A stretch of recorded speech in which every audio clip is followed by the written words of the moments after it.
most important part of this whole tattoo, which is the facial features.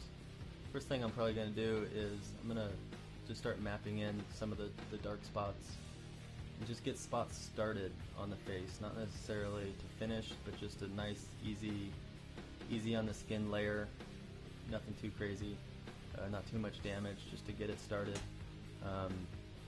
Also, so once I do that, then I could get onto the mouth and then move up to the nose and the eyes. Most important things when I do refer to my reference, I'll look for the dark spots and I'll look for the lightest areas. If you could get the dark spots really dark and your highlights really highlighted, then you should be golden. Here I'm kind of mapping in the nose with my mag.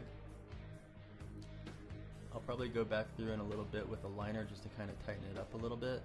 But like I said earlier, I do almost everything with my mag. It's a pretty universal tool. You could use the edge of it,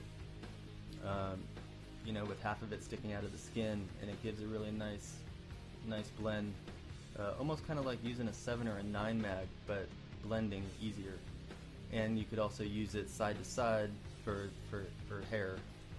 I use that 17 mag for pretty much all the hair I do. I hardly ever line anything in the hair. The other thing that you could do with the 17 mag is line with it. There's many times that I'll make lines and sculpt things with this mag, especially a lot of long strands of hair. Rather than pulling like this hard line, I'll do it with the 17 mag, and it almost looks more natural, not so sharp, I guess I could say. It's just a softer feel to certain lines when you need it that way. The colors that I'm using on this piece, it's a lot of Eternal, like I mentioned earlier, a lot of different green shades, blue. A lot of the skin tone that I'm using on here is peach, dark browns, maybe some peach mixed with some orange, even mixed down with some whites, purples in the dark areas. On the blue shine on the right side of the face, it's going to be like a dark blue, medium blue, baby blue with white on the edge. Anytime you're going to pull off like an actual highlight or a shine on something, it's more than just one color. Just like I said, it's multiple colors, just like on the opposite side of the face. It'll be like a dark green, medium green, light green, and then some yellows, maybe even some whites. It's not just a one color shine. And the reason for multiple colors like that is it just adds to the shine and the roundness of the actual face. Now I'm going to talk a minute about using water when you tattoo.